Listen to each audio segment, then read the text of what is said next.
Oi, meu nome é Gabriel Pereira Porto Cerqueira e vou apresentar a primeira parte do meu projeto, titulado como Revisão sobre o contaminante carbamato de etila em cachaças de alambique, orientado pela professora doutora Maria Auxiliadora Costa Matos. Cachaça, aguardente de cana, pinga, caninha, água que passarinho não bebe, marvada, queima-goela, né, etc. É a palavra com mais sinônimos da língua portuguesa. São mais de 2.000 sinônimos para bebida. A origem da palavra cachaça vem de um lusitanismo da palavra espanhola cachaça, que é um subproduto anterior à cristalização do açúcar. A cana-de-açúcar foi uma das primeiras atividades financeiras do Brasil, logo após o ciclo do pau-brasil. E no final do século XVI e no início do século XVII, a cachaça se destacou como o segundo produto principal, atrás somente do açúcar, e foi um dos produtos mais exportados nesse período. Foi utilizado como moeda para comprar escravos na África, contribuiu para amenizar o frio dos exploradores e também foi usado para pagar impostos. E visto seu valor comercial, a produção da cachaça foi sendo aperfeiçoada e seu gosto apreciado por muitos. Entretanto, durante muito tempo, como sua produção vinha da mão de obra escrava dos engenhos, a cachaça foi associada com a bebida de escravos e, futuramente, de baixa renda. Somente nas últimas décadas tem passado por profundas transformações, sendo reconhecida como uma bebida genuinamente brasileira, agregando novos significados e valores sociais ao conceito da bebida. Ela teve seu valor reconhecido internacionalmente, sendo conhecida como a cachaça do Brasil, trazendo um status mais requintado para a bebida. O Decreto nº 6.871, de 4 de junho de 2009, que regulamenta a lei que dispõe sobre a padronização, a classificação, o registro, a inspeção, a produção e a fiscalização de bebidas, em seu artigo 53, define cachaça como uma denominação típica e exclusiva de aguardente de cana produzida no Brasil, com a graduação alcoólica de 38 a 48% em volume, a 20 graus Celsius, obtida pela destilação do moço fermentado de caldo de cana-de-açúcar com características sensoriais peculiares, podendo ser adicionado açúcar até 6 gramas por litro. Além dessa, há outras denominações possíveis para a bebida, como cachaça adoçada, cachaça envelhecida, cachaça premium e cachaça extra premium. Algumas denominações possíveis, como cachaça artesanal, cachaça de alambique, cachaça orgânica, cachaça industrial ou cachaça de coluna, apesar de serem usadas por consumidores e produtores, não são reconhecidas pelo Ministério da Agricultura, Pecuária e Abastecimento e não é permitido o seu uso para comercialização.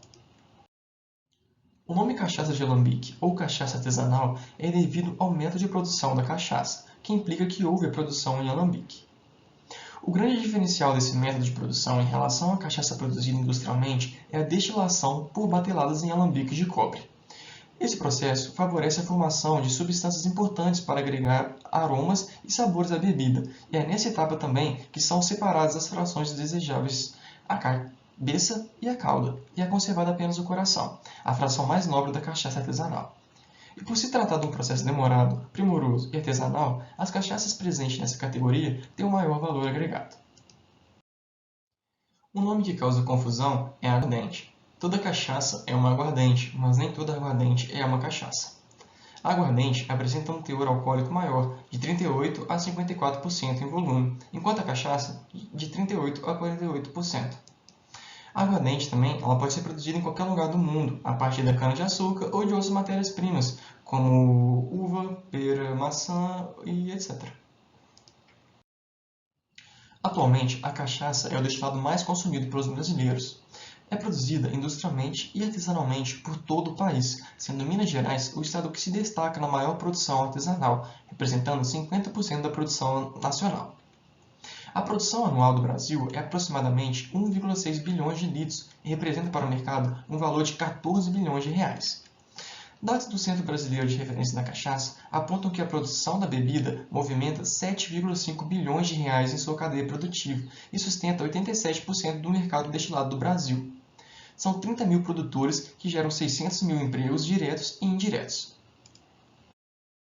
O setor exporta apenas 1% da sua produção anual, o que poderia aumentar ainda mais esses valores. Os principais países destinados são os Estados Unidos, a Alemanha, Paraguai e Portugal, mas também é exportada para outros países como Argentina, Bolívia, Chile, Espanha e outros países da Europa. No exterior, o drink com cachaça mais famoso é a caipirinha. Há condições impostas nas características de uma boa cachaça no mercado interno e externo, não só na visão comercial, mas principalmente para evitar efeitos toxicológicos, pois produtos que contêm compostos indesejáveis pode ser prejudicial à saúde do consumidor. As boas práticas de fabricação são essenciais para controlar esses aspectos. A contaminação da bebida pode ocorrer por vários processos durante a sua cadeia produtiva. Um exemplo é o cobre, que pode ocorrer durante o processo de destilação, no qual se forma o azinhavre nas paredes internas dos alambiques. Esse composto é dissolvido pelos vapores alcoólicos que acaba contaminando o destilado. Outro contaminante é o carbamato de etila. Este tem sido amplamente estudado por ser um obstáculo às exportações e porque é potencialmente tóxico. Não se conhece com detalhes as vias de formação deste composto.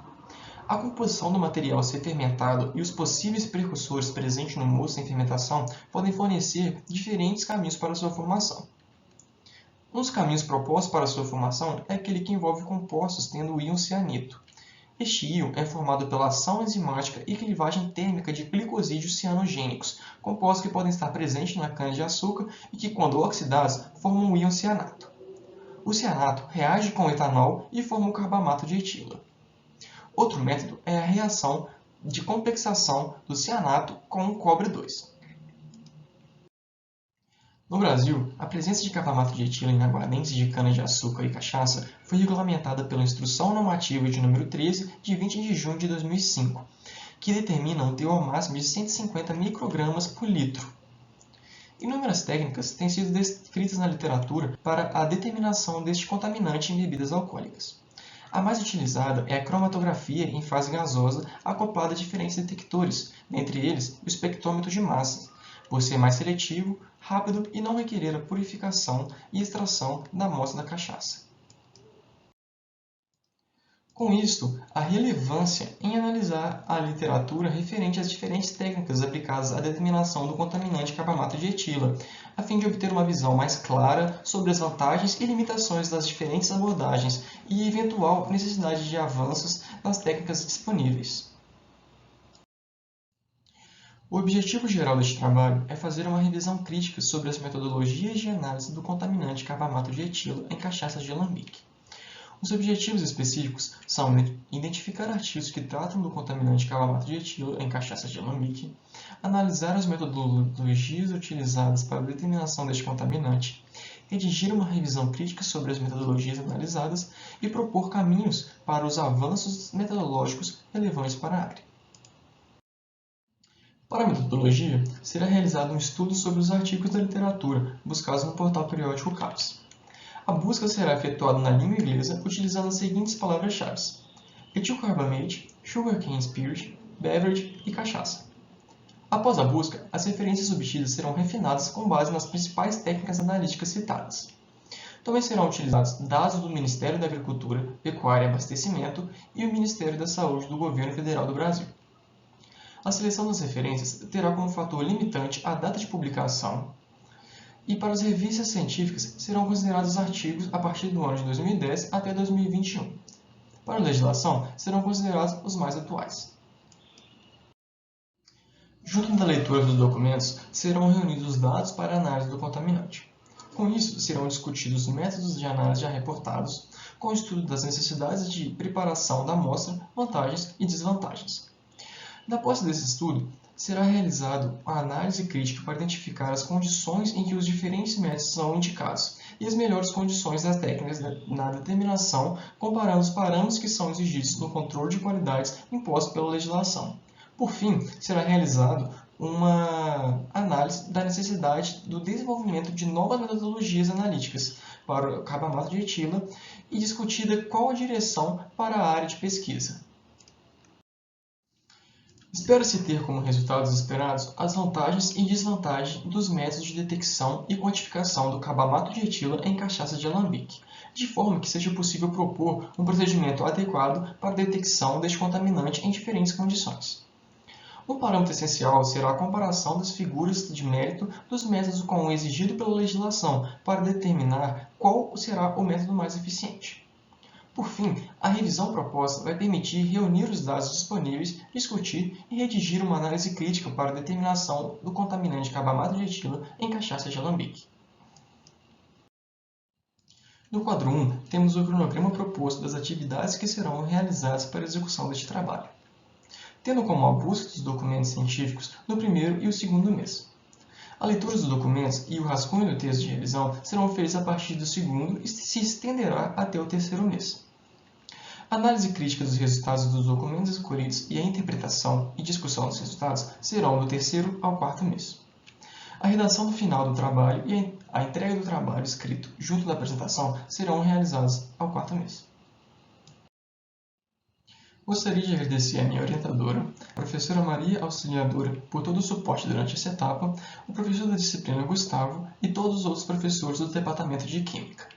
Gostaria de agradecer também à Universidade Federal de Juiz de Fora e à CAPES, além de agradecer à minha família e meus amigos e todos que estão aqui presentes. Muito obrigado.